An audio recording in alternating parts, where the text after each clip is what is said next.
Hola, ¿qué tal amigos? Mi nombre es César Orlando Galindo Macías, yo soy graduado del Conservatorio Nacional de Música y también pertenecía al Bachillerato Musical del Conservatorio de Música del Tolima y he tenido la oportunidad de ejecutar instrumentos de bronce en diferentes bandas del país, en diferentes orquestas. He tenido la oportunidad de ser tallerista a nivel nacional e internacional como instrumentista de bronce y tengo una vasta experiencia en lo que tiene que ver en la formación académica e instrumental técnica de estos instrumentos de bronce.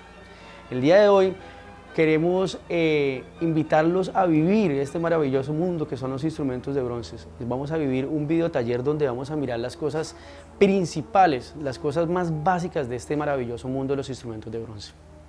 Este video taller es realizado por la Fundación Social Escuela de Formación Bandística Santa Rosalía del municipio de Palermo, Huila, del proyecto Aprendiendo Música en la Nube, proyecto apoyado por el Ministerio de Cultura del proyecto Comparte lo que somos.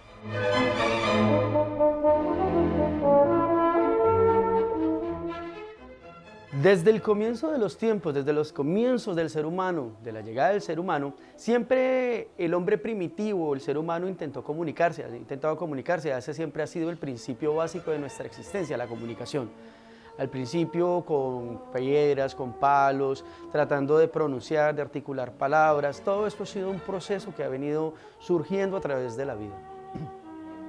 Los instrumentos nacen a partir de ese procedimiento, del procedimiento de avance de la dialéctica como tal para podernos comunicar entre los seres humanos. El hombre primitivo empezó a diseñar unas herramientas que le pudiesen colaborar para comunicarse entre un lugar a otro o con una persona a nivel cercano o al mismo tiempo para poder expresar ciertas sensaciones que se sentían en el momento dependiendo de dónde estuvieran ubicados. Por esta razón, empezaron a construir cosas con elementos naturales, como por lo menos los cuernos de la vaca para poder soplarlos y comunicarse a largas distancias, con las maderas abiertas, como el maguaré que conocemos en esta zona, que era golpeado y era escuchado a muchos kilómetros de distancia. Y de igual forma, estos instrumentos fueron dando otras vertientes a partir del trascender del tiempo.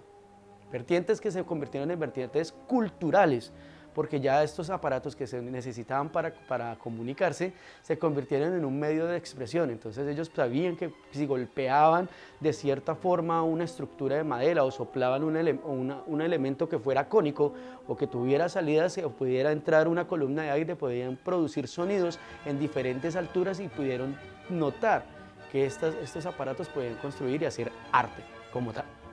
Por esa razón, los avances tecnológicos que han tenido en la historia, estos elementos han llevado a un alto grado de perfección, a lo que conocemos como instrumentos de bronce como tal, o los instrumentos de viento madera, o los instrumentos de percusión, o instrumentos de cuerda, cualquier tipo de instrumento de esos, llegaron a lo que hoy los conocemos, fue por un avance tecnológico durante siglos. Por eso es que estos instrumentos merecen unas ciertas características de respeto y también de educación para poder ser interpretados. Por esa razón, ahora en este videotaller vamos a tener la oportunidad de conocer de dónde provienen estos instrumentos, quién fue el que los hizo, desde qué siglo proceden como los conocemos actualmente, porque si miramos la antigüedad de los instrumentos vamos a ver unas cosas muy básicas a lo que hoy conocemos como el instrumento como tal. Entonces, vamos a empezar a ver uno por uno los instrumentos que componen el segmento de bronces de la banda sinfónica para conocerlos un poco más a fondo antes de hablar técnicamente de ellos.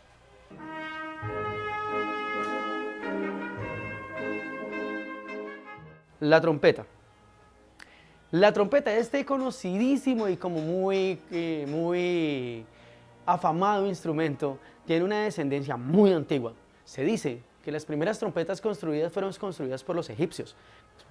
Actualmente se encuentra en estudio esta versión, ya que en una excavación que se hizo en Egipto se dieron cuenta de que existían unos aparatos ya muy bien elaborados a los cuales ellos podían decir que es la madre o el principio de la trompeta como tal. Pero bueno, la trompeta durante los periodos de la existencia fue cogiendo fuerza por su gran sonoridad y gran proyección. Primero, la construcción de ellas, que donde vemos las trompetas, era un tubo largo con una campana expandida que le ayudaba a amplificar para lograr mayor fuerza. Después de eso, sobre el siglo XV y sobre el siglo XVI, aparece la trompeta que hoy conocemos o la que conocemos hoy en día. Esta trompeta de 3 pistones ha venido surgiendo y ha venido tomando una gran fuerza desde que empezó, desde el periodo barroco, cuando Verdi la empieza a implementar dentro de su música y le saca la maravillosidad que conocemos en ella. Casualmente estos grandes conciertos de la época de la música académica, porque realmente no es música clásica, es música académica. Nosotros tenemos el costumbre de decir que la música clásica no, realmente es música académica. Música clásica es la que trasciende por el tiempo, o sea, es clásica e académica también. Entonces esta música desde el periodo barroco hasta que actualmente conocemos ha venido desarrollando en el desarrollo técnico de la trompeta grandes habilidades en los instrumentistas, ya que cada vez que pasa el tiempo los compositores copian cosas de mayor destreza y belleza sonora a la hora de interpretar.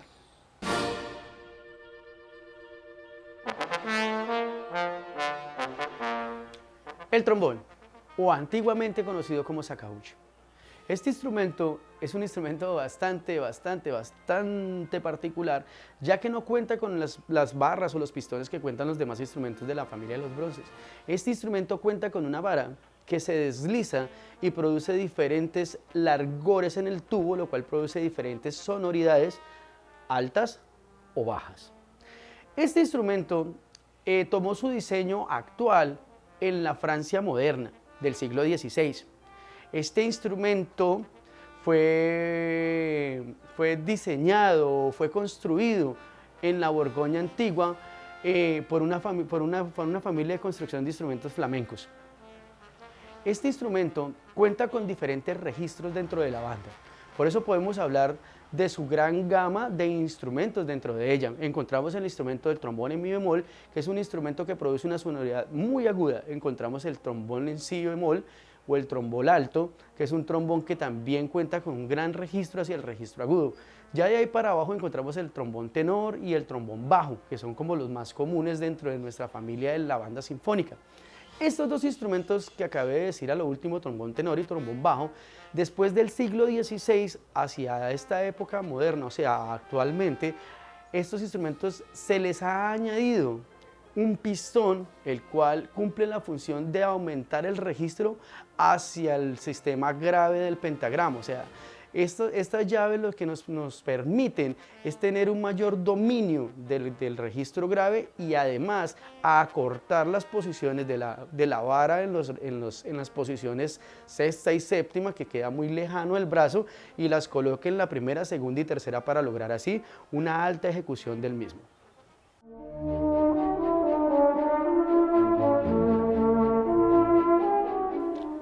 El corno francés. Este instrumento, el corno, es uno de los instrumentos con mayor amplitud histórica dentro de la historia de la música.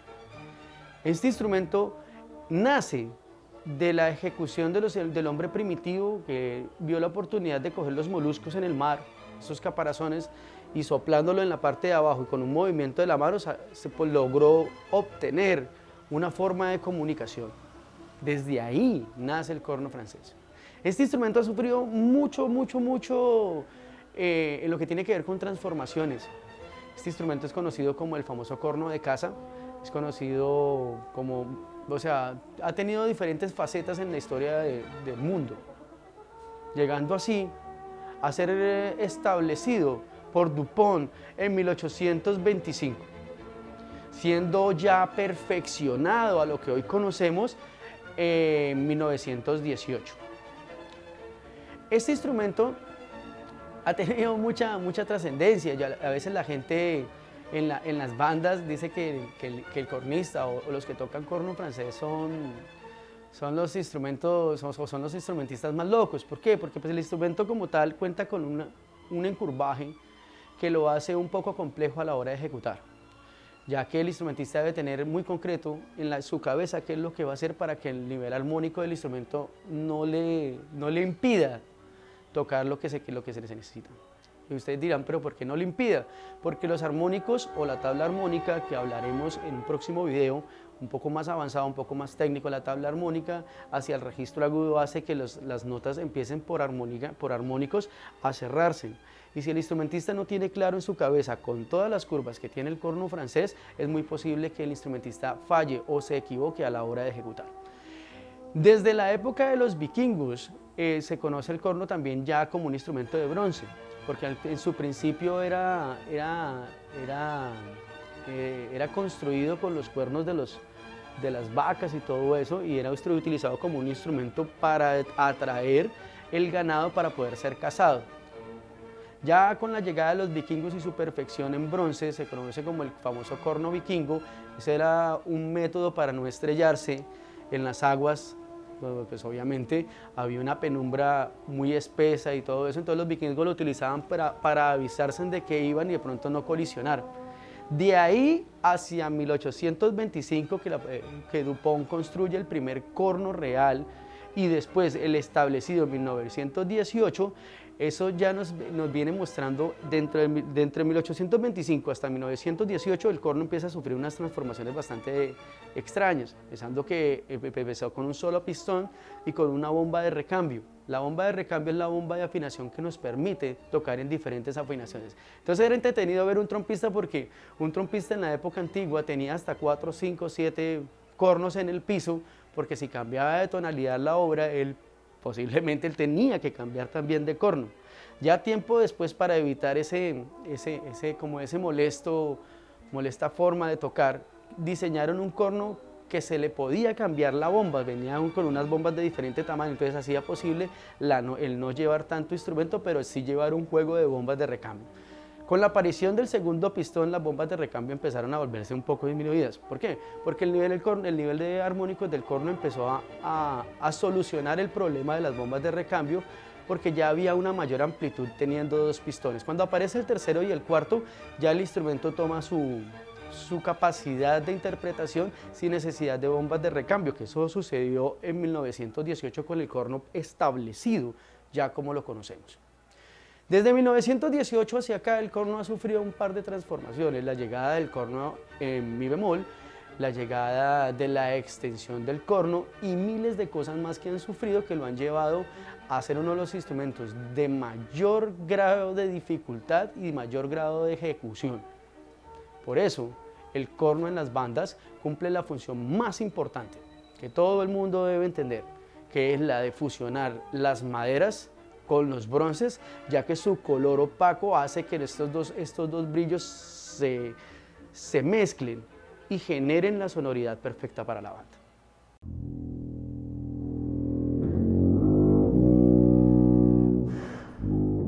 La tuba. Este bello instrumento fue patentado el 12 de septiembre de 1835 por los fabricantes de instrumentos Willem Freytag y Johann Morris. Este instrumento es el instrumento encargado de la base armónica de la banda o de la orquesta. Este instrumento es de los instrumentos de los registros graves. Al igual que los trombones, las tubas cuentan con una familia.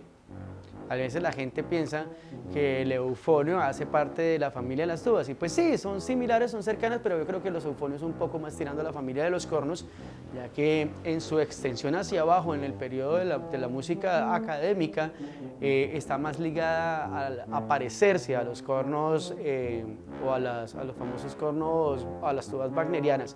Somos parecidas como a ese lado. Las tubas en sí son las encargadas del registro grave y cuentan pues diferentes tamaños, y eso también es debido a que la tuba real de ejecución, como debe ser, es muy grande, y esto dificulta la hora de enseñarle a los pequeños. Yo creo que por eso se diseñaron tubas de diferentes tamaños, pero en sí su función real es el registro grave.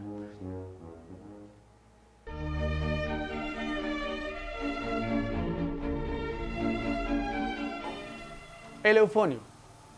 El eufonio es un instrumento que fue desarrollado por David Baker hacia 1874.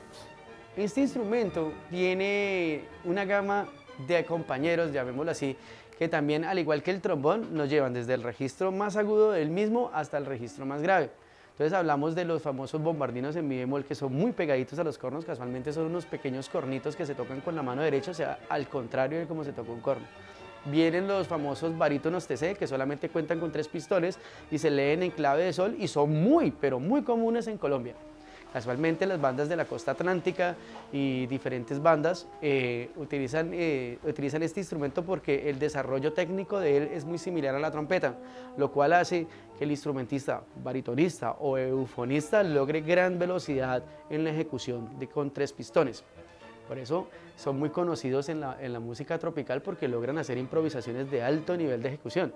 Entonces, casualmente nosotros en Colombia contamos con un gran ejecutor del instrumento como lo es el maestro Ramón Benítez, galardonado en el mundo por su gran nivel de ejecución e interpretación improvisativa del instrumento.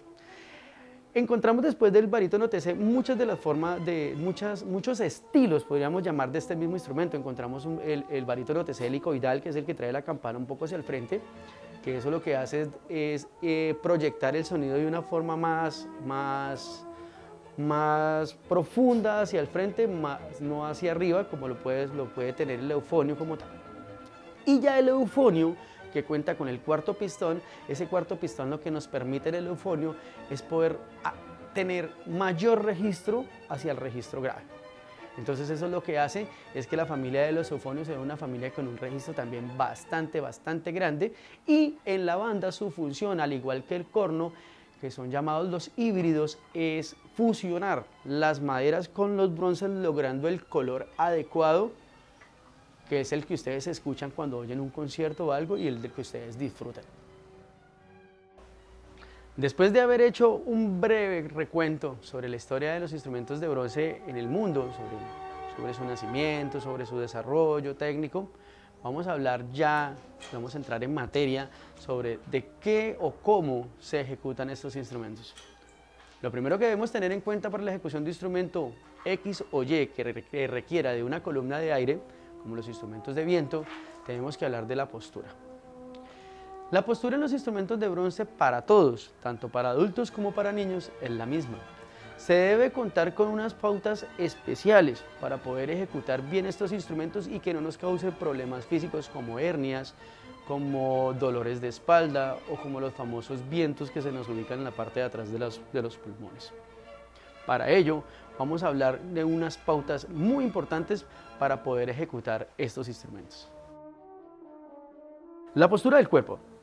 Este primer ítem es muy importante porque el instrumentista debe desarrollar dentro de sus temporadas de estudio, dentro de sus rutinas de estudio, una buena postura del cuerpo para así lograr una buena interpretación del instrumento como tal.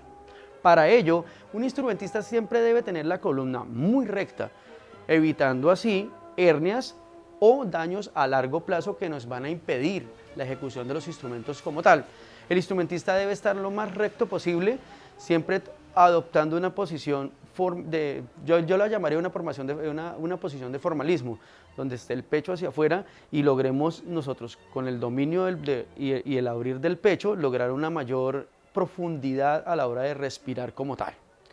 La segunda pauta es el parado del instrumentista. Tanto como el parado o el sentado del instrumentista son importantes porque en él es donde se desarrolla la estabilidad del sonido. Cuando un instrumentista toca de pie, debe estar totalmente recto y los pies deben quedar perpendiculares a los hombros, logrando así la estabilidad propia del sonido. Cuando un instrumentista logra esta posición, es más factible que el sonido salga con mayor profundidad y mayor carácter. Cuando un instrumentista se para mal, ¿a qué le hablamos pararse mal? A pararse de una forma inadecuada, como una forma casual. Yo a veces a los estudiantes les digo que es la forma casual porque sí, como cuando uno se para a hablar con los amigos e instrumentistas que tocan así, y eso logra que el sonido no sea muy estable, o al mismo tiempo pararse de forma derecha hace que el sonido no sea de mucha estabilidad como tal.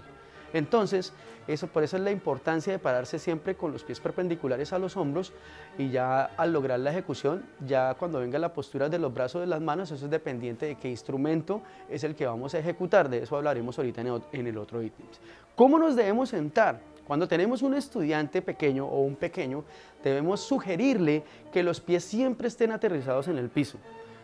¿Para qué? Para que logre lo mismo que vamos a lograr cuando tocamos de pie, la estabilidad del sonido. Si el pequeño no alcanza obviamente a tocar el espaldar de la silla, es necesario que se siente en la punta de la silla, logrando una rectitud de la espalda y colocándolo en posiciones de manos y de cabeza que sean adecuadas para la edad y el desarrollo de él, o sea, el tamaño físico real de él. Recordemos que los instrumentos de bronce, algunos de estos instrumentos cuentan con un peso que es relativamente alto. Entonces debemos lograr unas posturas lo más adecuadas posible para que el pequeño no sufra lesiones que a largo plazo le impidan ejecutar el instrumento. Cuando ya se es adulto, se puede sentar más hacia la parte de atrás de la silla, pero siempre el coxis debe estar aterrizado y logrando una perpendicularidad o quedando en L. Nunca podemos quedar acostados ni muy hacia el frente, porque eso lo que genera es una mala postura primero que todo y un mal desarrollo de la entrada y la salida de oxígeno, lo que va a lograr que nosotros tengamos inconvenientes a la hora de ejecutar y la perfección del sonido a la hora de atacar va a ser bastante problemática. El siguiente ítem es la cabeza. ¿Por qué la cabeza? Dirán, pero ¿qué? La cabeza que no. A veces el instrumentista se cuida mucho por una postura del cuello hacia abajo, pero no se está acordando de que la cabeza es muy importante también para el desarrollo del desarrollo instrumental como tal. Cuando los pequeños tocan por primera vez los instrumentos, tienen la costumbre de bajar la cabeza o ejecutar mirando hacia abajo. ¿Qué causa eso? Que el aire tome unas posiciones inadecuadas, lo cual causa la salida defectuosa de los ataques y defectuosa también del aire como tal. Entonces vamos a escuchar sonidos entrecortados, vamos a escuchar con mucha facilidad con esas posiciones sonidos brillantes, no muy adecuados, con problemas de estabilidad, que eso a la hora de afinar va a causar muchos problemas. ¿Cómo debe ser la cabeza? La cabeza siempre tiene que estar frontal, en su posición más frontal, donde la garganta pueda funcionar libremente. Recordemos que para la hora de ejecutar, para que el sonido suene mucho más impactante y mucho más lleno, debemos abrir la garganta para producir así la entrada y la salida del aire sin ningún tipo de obstáculo. La cabeza siempre hacia el frente. Yo le digo a mis estudiantes con mucha cotidianidad que pongan cabeza de mariachi. Se han notado que la gran mayoría de instrumentistas o trompetistas de mariachi, ellos siempre están mirando hacia el frente porque el éxito de ellos está en proyectar el sonido lo más lejano que se pueda, porque pues el trabajo de ellos consiste en eso, en animar en lugares donde quizás no hay amplificación. Entonces, cuando logramos esa postura con la cabeza siempre mirando hacia el frente, primero vamos a estar pendientes de lo que el director está haciendo y segundo vamos a lograr que el aire entre y salga sin ningún tipo de obstáculo. Ahora, el siguiente ítem tiene que ver con los brazos y los hombros y las manos. ¿Por qué es importante? Porque en la postura de los instrumentos debemos lograr unos ángulos que nos permitan llevar el instrumento a la boca y que nosotros no vayamos hasta el instrumento. Tenemos que recordar que el instrumento viene a nosotros no vamos al instrumento. Entonces, en las diferentes bandas de pronto vamos a encontrar este pequeño costumbre entre los estudiantes. A veces los estudiantes que tocan eufonios o barítonos tienden a colocar los eufonios en las piernas y bajan la cabeza y llevan la cabeza hacia el instrumento. Esto es de bastante problema porque esa posición va a causar muchos problemas en la afinación y en el desarrollo del sonido como tal. Entonces recordemos siempre que los brazos y las manos deben estar totalmente relajadas y logrando ángulos no matemáticos. Olvidemos de la matemática acá, porque a veces en los libros habla de que son grados de 45 grados. No, debemos darnos cuenta cómo está físicamente el estudiante y tenemos que buscarle la posición más adecuada dependiendo del peso del instrumento, del tamaño del instrumentista y la edad. Entonces yo no le puedo decir a un niño que toque corno francés que coloque la mano como se debe colocar en el corno francés, porque obviamente eso le va a ganar un peso extraordinario en su mano. Yo debo enseñarle primero a cogerlo de una forma donde él logre equilibrar el peso y logre angulizar sus brazos para no causar lesiones en los hombros. Recordemos que la canestenia o calentamiento que llamamos debe ser constante. Todos los días debemos decirle a los estudiantes que calienten las extremidades superiores, tanto con pequeños movimientos de dedos, bajando las manos para que la sangre filtre y se llene y llene las articulaciones de las manos, ¿sí? Para lograr así una relajación total y despertar la sensibilidad en los dedos para así lograr una muy buena ejecución.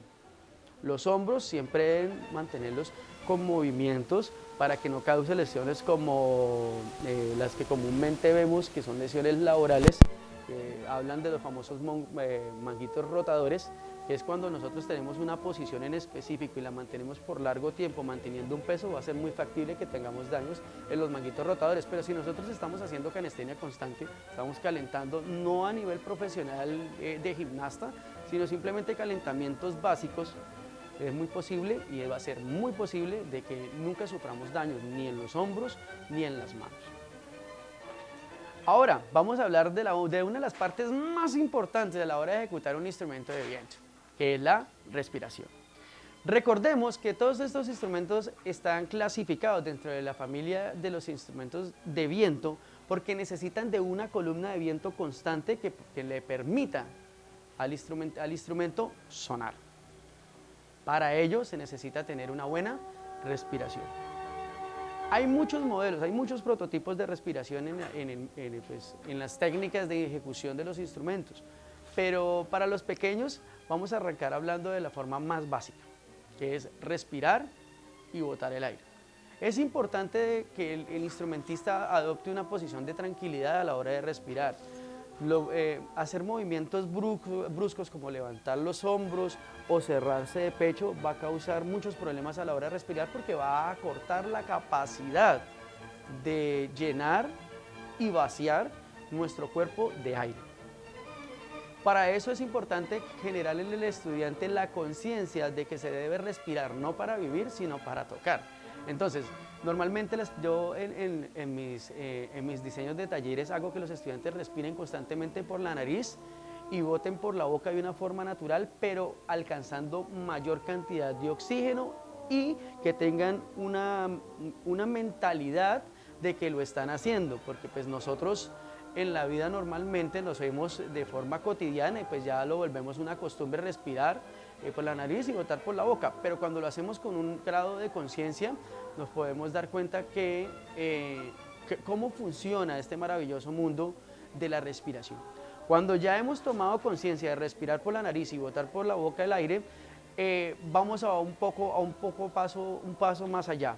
Ahora vamos a crecer un poquito lo que tiene que ver con la respiración más grande. Entonces ya vamos a contar en una cierta cantidad de tiempos o de pulsos, vamos a respirar por la nariz y vamos a botar por la boca en un cierto número de tiempos. Entonces ya obligamos al estudiante a que tenga una conciencia más detallada. Respiramos en 2, botamos en 5.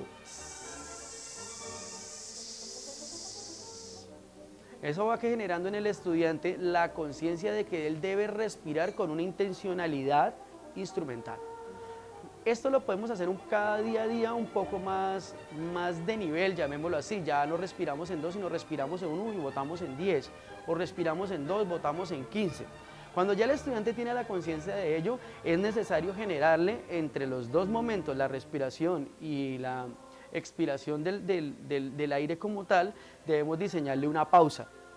Entonces le decimos al estudiante, respira en 1, retienes en 5 y botas en 10, generándole a él la fuerza que necesita en el abdomen y de toda la etapa abdominal para retener el aire y para darle fuerza a la hora de profundizar. Este es el concepto básico. Ya cuando el instrumentista ha logrado manejar esto y ya tiene ese grado de dificultad, le podemos generar al estudiante la respiración nariz-boca, que es un poco más profunda y va a dar mayor potencia al sonido. Respirar por la nariz y por la boca, abriendo los costados de la boca sobre la boquilla, le va a dar al estudiante mayor cantidad de oxígeno para la interpretación. Recordemos que todos estos ejercicios se deben llevar paso a paso y sin generar estrés, porque a veces queremos que los estudiantes toquen rápido. No, recordemos que esto es un proceso. Hay gente o hay estudiantes que lo toman de manera más rápida, como estudiantes que se demoran mucho más tiempo. Recordemos que no es un concurso, es simplemente técnica, y la técnica se debe tomar con mucha delicadeza y mucha seriedad. En caso tal de que la técnica sea mal tomada, va a ser muy factible que el estudiante se lesione, y se lesione de por vida, o que el estudiante le pierda el interés al instrumento. Por eso debemos ser muy, pero muy cuidadosos a la hora de hablar de técnicas de respiración. Bueno, queridos amigos, hemos llegado a la parte final de este taller. donde vimos un poquito sobre la historia y el desarrollo técnico que ganaron los instrumentos a través del tiempo hasta nuestros días. Hablamos un poquito sobre ese contexto tan importante como son la postura de la columna, la postura de la cabeza, la postura de los hombros, de las manos. Estuvimos hablando un poquito sobre el desarrollo técnico que se debe vivir cuando un instrumentista está en su aprendizaje o en su encaminar a tocar un instrumento de viento, cómo debemos manejar las cuestiones del aire.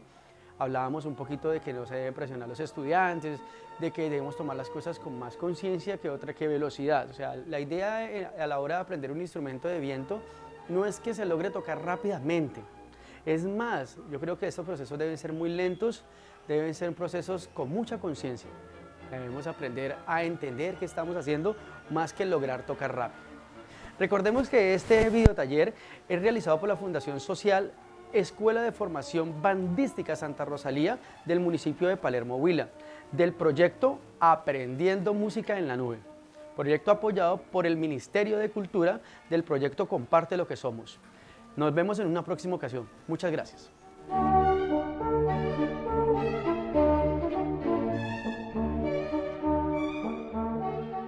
La cultura es de todos. Ministerio de Cultura.